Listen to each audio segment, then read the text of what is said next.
मेरी शादी एक 13 साल की बच्ची से हो गई थी। वह बहाने-बहाने मेरे करीब आने की कोशिश करती।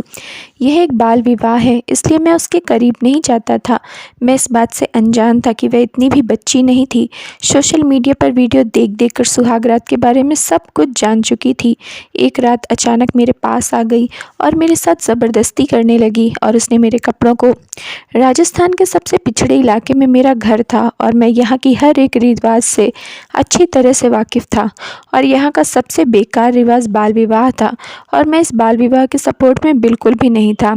लेकिन बचपन में ही मेरे माता पिता की मृत्यु हो गई थी और मैं यूं ही कभी किसी रिश्तेदार के कभी किसी रिश्तेदार के घर पला बढ़ा था। मेरे पास कोई ज़मीन भी नहीं थी जिसे बेचकर मैं कुछ कारोबार करता और ना ही कोई ख़ास हुनर था। तभी मेरी मौसी ने मुझे परमानेंट अपने पास बुला लिया और आज मेरी शादी की पहली रात थी और मेरा दिल नहीं कर रहा था कि मैं अपनी दुल्हन के पास जाऊं, जो न जाने कितनी देर से सुहाग रात के लिए सज धज कर मेरे कमरे में बैठी मेरा इंतज़ार कर रही थी। मेरी उम्र 28 साल की थी और इस उम्र में हर लड़के की इच्छा होती है कि उसकी शादी हो जाए और आज मेरी शादी हो चुकी थी। मैंने अपने घर के थोड़ा सा सजाया था ताकि यह महसूस हो कि इस घर में कोई खुशी की घड़ी चल रही है। यह घर मेरा नहीं था बल्कि मेरी मौसी का था। मेरे मौसा जी का तो काफ़ी साल पहले देहांत हो चुका था। मेरी मौसी अकेली रहती थी, मैं भी अकेला था, इसलिए मौसी ने मुझे कहा कि तुम मेरे बेटे बनकर रहो। मेरा कोई बेटा नहीं है। मुझे भी घर की ज़रूरत थी और मौसी को सहारे की ज़रूरत थी। मेरी मौसी के कोई बच्चा नहीं था। वह उन्होंने एक मुँह बोली नंद को अपने साथ रखा हुआ था। वह लड़की गजब की खूबसूरत थी। मैं मौसी का मोहताज था, इसलिए बेझिझक उनके घर में रहने के लिए आ गया।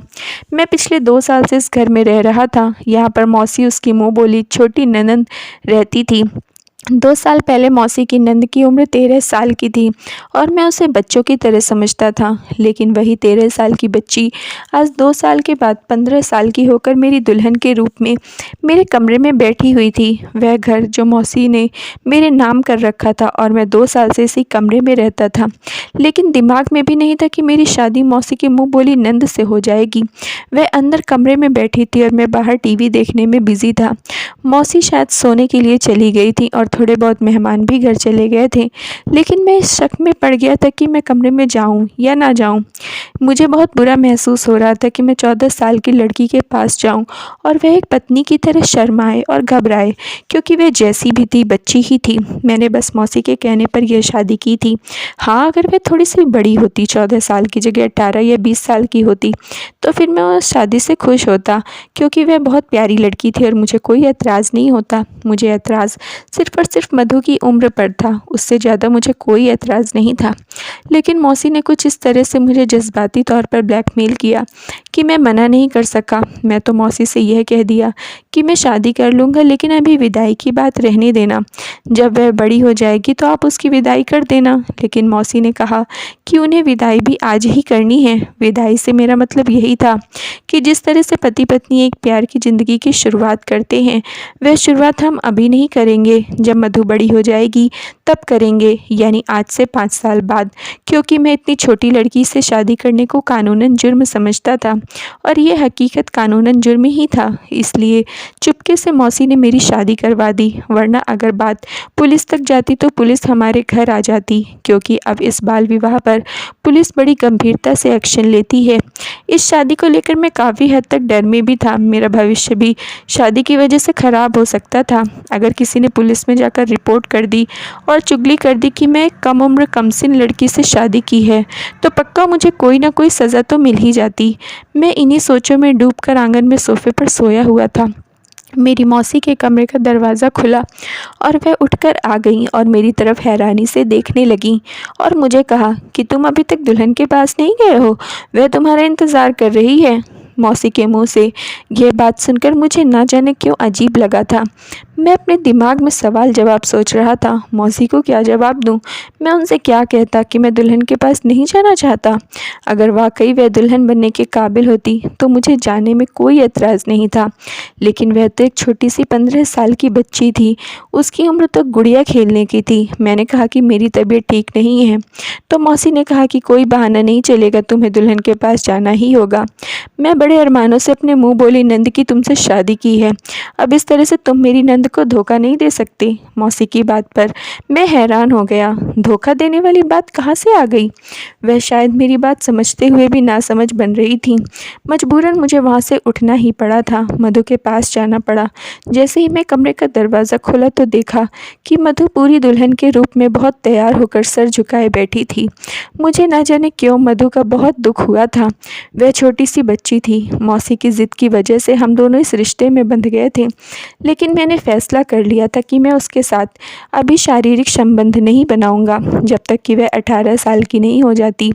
इस वक्त इतनी हसीन लग रही थी कि मैं उसके हुस्न को शब्दों में बयान नहीं कर सकता। उसकी उम्र 15 साल की थी, लेकिन उसका मेकअप कुछ इस तरह से किया गया था कि वह अपनी उम्र से बड़ी लग रही थी। लेकिन मेकअप से क्या होता है, वह तो इतनी बड़ी ना थी, वह छोटी थी और मैं कैसे उसके साथ शारीरिक संबंध बना सकता था। मैंने चुपके से तकिया उठाया और सामने सोफ़ा पर जाकर सोने लगा। उसने हैरानी से मेरी तरफ देखा, फिर थोड़ी देर बाद बोली कि आप बेड पर सो जाइए, वह सोफ़ा बहुत छोटा है, आपका कद ज़रा लंबा है, आपके सोने में परेशानी होगी। उसकी बात सुनकर मैं हैरान रह गया था कि वह छोटी सी थी, लेकिन बात उसने बड़ों जैसी कर दी थी। मुझे लगा कि वह मेरे करीब आने से घबरा जाएगी, इसलिए मैं सोफ़े पर सोने का फ़ैसला कर लिया था। लेकिन जब वह खुद कह रही थी कि उसे किसी तरह का कोई डर नहीं है, तो फिर मुझे भी आराम की ज़रूरत थी। मैं सुबह से बहुत थका हुआ था। मैंने तकिया वापस अपनी जगह पर रखा और आंख बंद करके लेट गया। मेरी आंखें बंद थीं, लेकिन मेरा दिमाग जगा हुआ था। मैंने महसूस किया था कि मधु अभी तक बैठी हुई थी। क्या वह मेरे इंतज़ार में बैठी थी? मैंने आंखें खोलकर उसकी तरफ देखा तो वह मुझे ही देख रही थी। फिर मैंने उसे कहा कि तुम जाकर ये भारी भरकम कपड़े बदल लो और सो जाओ, मुझे भी नींद आ रही है। लेकिन मुझे पता नहीं क्यों लगा था कि वह मेरी बात सुनकर थोड़ी मायूस हो गई थी, जबकि मेरी बात सुनकर उसको तसल्ली होना चाहिए था, क्योंकि उसे तो इन सब चीज़ों के बारे में पता ही नहीं होगा। जितनी छोटी थी। फिर थोड़ी देर के बाद मैं ड्रेसिंग रूम में चली गई। उसने अपना कपड़ा बदल दिया और मेरे बराबर आकर लेट गई।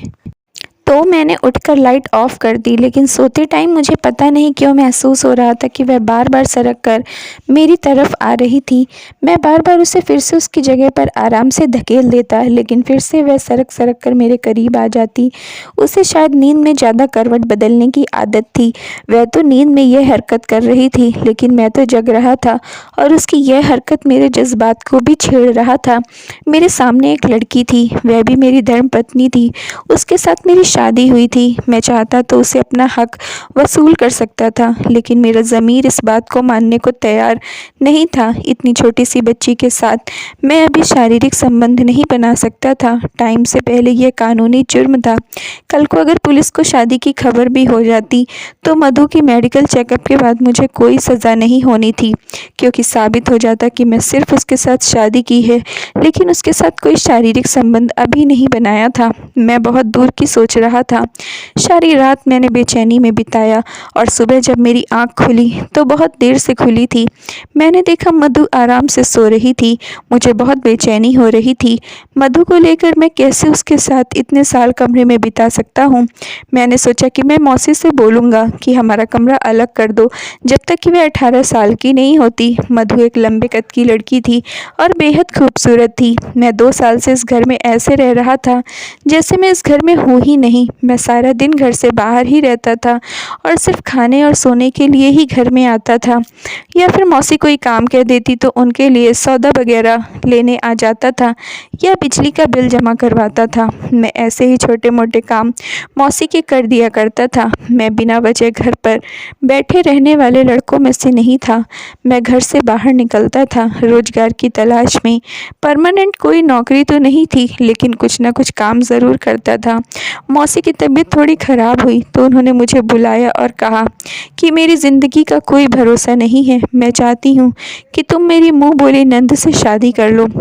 मौसी की बात पर मैं हैरान हो गया था, क्योंकि उनकी मुँह बोली नंद अभी 15 साल की थी और मैं कैसे एक छोटी सी बच्ची से शादी कर सकता था। मैं तो 28 साल का था, मैं अनाथ था, माँ बाप भी मेरे सर पर नहीं थे। जब मैं मामा के घर जाता तो वह मुझे ताने मारते और इतने काम करवाते थे और मुझे निकम्मा आवारा कहकर हर वक्त मेरा दिल जलाया करते थे। इसी वजह से मैं यहाँ मौसी के घर में बड़ी तसल्ली में था, क्योंकि यहाँ पर ऐसा कुछ भी नहीं था। मेरी मौसी के कोई बच्चे नहीं थे। मैं इसी तकाज़ों में लगा हुआ था, कुछ ना कुछ कारोबार शुरू कर लूं, और जब तक मेरे पास कारोबार शुरू करने के लिए अच्छा खासा पैसा नहीं आ जाता, तब तक मैं मौसी के घर में ही रहूँगा।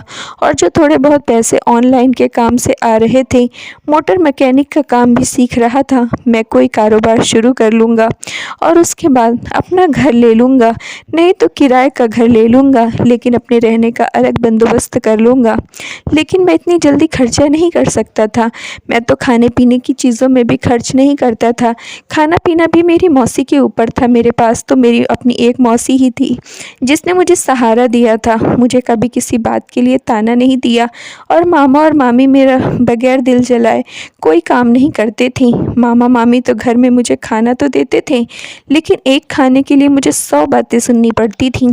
अब मौसी ने मेरे सामने ऐसी बात रख दी थी जिसे मैं स्वीकार नहीं कर पा रहा था, ना तो उनको मना कर पा रहा था। मौसी के मुझ पर इतने उपकार थे, मैं बहुत सोचने के बाद हामी भर ली थी।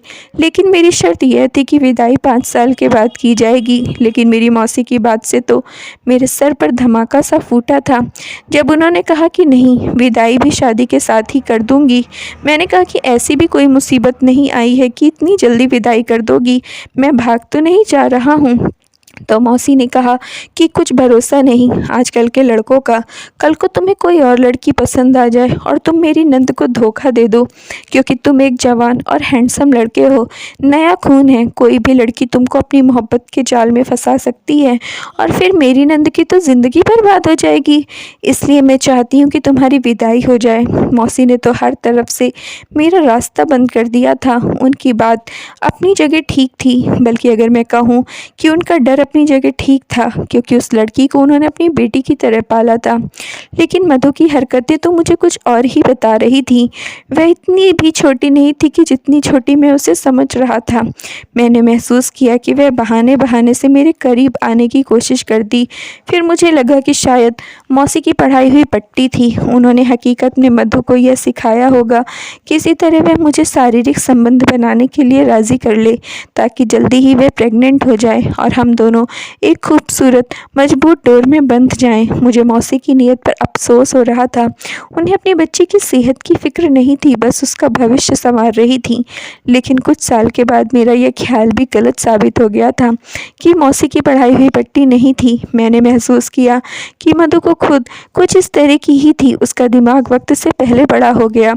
वह हर वक्त सोशल मीडिया एप्लीकेशन का इस्तेमाल करती और ऐसी चीज़ देखकर शायद उसे शारीरिक संबंध बनाने के बारे में सब कुछ मालूम था और उसके जज्बात में उभार पैदा हो गया था। और मैं उसका पति भी था, इसलिए वह सोच रही थी कि जल्द से जल्द मैं उसके करीब आ जाऊं। इस उम्र में लड़कियों में हार्मोन्स के बदलाव भी शुरू हो जाते हैं और उन्हें यह इच्छा बहुत ज़्यादा हो जाती है। शायद मधु को यह इच्छा थी और मैं उसका पति भी था, इसलिए वह बेधड़क मेरे सामने आ जाती थी, तैयार होकर मुझे अपनी तरफ खींचने की कोशिश करती थी। लेकिन मुझे उसकी इन बातों पर बहुत गुस्सा आता था और कानूनी तौर पर मुझे डर भी लगता था कि मैं पकड़ा ना जाऊं।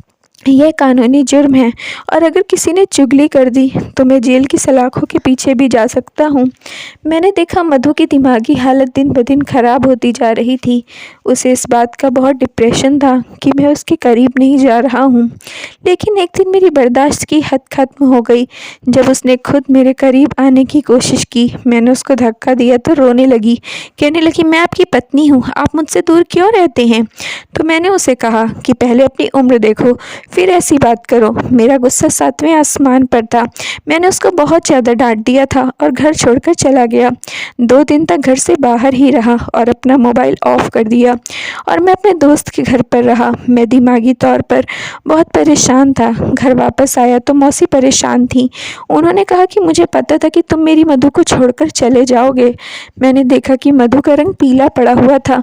उसकी तबीयत ठीक नहीं लग रही थी। वह शायद मेरे घर छोड़कर जाने की वजह से बहुत ही परेशान थी और दुखी भी थी। मुझे पहली बार अपनी गलती का एहसास हुआ था। मैंने मौसी से बहाना कर दिया कि मैं 2 दिन शहर से बाहर गया था। मुझे मधु चुप चुप सी लग रही थी। मुझे खुद पर अफसोस होने लगा था। मुझे उससे ऐसा व्यवहार नहीं करना चाहिए था। मैं कमरे में गया तो मधु अपना तकिया उठाकर सोफे पर जाने लगी, क्योंकि उस दिन मैं गुस्से में उसे बहुत कुछ सुना गया था। वह आज के बाद बेड पर नहीं सोएगी, वरना मैं कमरे से बाहर निकल जाऊंगा। मुझे अपनी बात याद आई तो मैं मधु को पुकारने लगा, पर वह चुप सी हो गई थी। कहने लगी कि प्लीज़ कमरे से बाहर मत जाइएगा, मैं सोफ़े पर ही सो जाया करूँगी। मैं उठकर मधु के पास गया, उसका हाथ पकड़ा और उसे बेड पर बिठा दिया। मैंने कहा, सॉरी, मैं तुमसे गुस्से में बहुत गलत कह गया था। मेरे इस तरह से सॉरी बोलने पर वह रोने लगी। रोते हुए मेरे साथ गले लग गई। मैं उसे चाह कर खुद से पीछे नहीं कर सका, बल्कि उसे अपने सीने से लगा लिया। सिसकियों से रो रही थी। कहने लगी, मुझे पता है कि मैं आपको बहुत बुरी लगती हूँ और मुझे पता है कि आपने भाभी के मजबूर करने पर मुझसे शादी की है। उसकी बात सुनकर मैं उसका चेहरा ऊपर किया। मैंने कहा, तुम मुझे बुरी नहीं लगती, बल्कि बहुत अच्छी लगती हो। बस तुमसे दूर रहना चाहता हूँ। मुझे अब बड़ा मुश्किल लगने लगा है और तुम्हारे पास मैं नहीं आ सकता, क्योंकि मेरी शादी एक बाल विवाह है। क्योंकि तुम एक कम उम्र की लड़की हो, तुम्हें इतनी सी उम्र में किसी भी मुश्किल में डालना नहीं चाहता। मधु से मैं आज अपनी सारी मजबूरी बता दिया था। मुझे लगा यह सुनकर तसल्ली में हो जाएगी, लेकिन वह परेशान हो गई थी। कुछ दिन बीते तो मधु का पेट फूलने लगा, उसकी रंगत भी पीली पड़ने लगी थी। मौसी भी यह बातें सुनकर चुप चुप थी। वह काफ़ी बीमार रहने लगी थी। मैंने मौसी से उनकी मधु के बारे में कहा, उसे डॉक्टर के पास ले जाओ। तो मौसी कहने लगी, मैं डॉक्टर के पास ले गई थी, उसे दवा भी दे रही हूँ, वह ठीक हो जाएगी। थोड़े दिन बाद ही मौसी की तबीयत बहुत ज़्यादा बिगड़ गई। जब तक मैं उन्हें अस्पताल लेकर गया, वह दम तोड़ चुकी थी। यह सदमा मधु के लिए बहुत बड़ा था। उस वक्त मैं ही उसे संभाल रहा था, लेकिन अब मैं महसूस किया उसका पेट बहुत ज़्यादा फूलने लगा था। मैं उसे डॉक्टर के पास ले गया। डॉक्टर ने अल्ट्रासाउंड किया। जो कुछ मुझे बताया वह सुनकर तो मेरे होश ही उड़ गए। डॉक्टर कहने लगा कि आपकी पत्नी 5 महीने से प्रेग्नेंट है। यह सुनकर तो मेरा दिमाग घूम कर रह गया था। मैंने तो अभी तक मधु के साथ शारीरिक संबंध भी नहीं बनाया था, तो फिर यह बच्चा किसका था? मधु अपने पाप को मुझसे शादी करके छुपाना चाहती थी और इस पाप की भागीदारी मेरी मौसी भी थी, क्योंकि मेरी मौसी को सब कुछ पता था। मधु का मेरे करीब आना, डॉक्टर कहने लगे आपकी पत्नी बहुत कम उम्र में प्रेग्नेंट हो गई है और यह एक कानूनी अपराध है और इसके लिए तुम्हें जेल भी हो सकती है। और मैं जिस डर से भाग रहा था वह तो आज हो ही गया था। फिर मैं डॉक्टर को यकीन दिलवाया कि बच्चे का बाप मैं नहीं हूँ। चाहे तो मेरा DNA रिपोर्ट भी ले सकते हैं, लेकिन बच्चा पैदा होने के बाद ही यह मालूम होगा। डॉक्टर ने कहा, इसका बहुत ख्याल रखना होगा, वरना डिलीवरी में मुश्किल पैदा हो सकती है। मैं मधु को लेकर घर वापस आया तो उसे कमरे में ले गया। उसे बेड पर लेटाकर कहा, मुझे नहीं पता था कि इतनी सी उम्र में तुम यह सब भी कर सकती हो। तुम्हें और मौसी को मैं ही मिला था तुम्हारा पाप छुपाने के लिए। वह रोने लगी, कहने लगी, इसमें मेरी कोई गलती नहीं है। मेरे स्कूल टीचर ने ज़बरदस्ती मेरे साथ।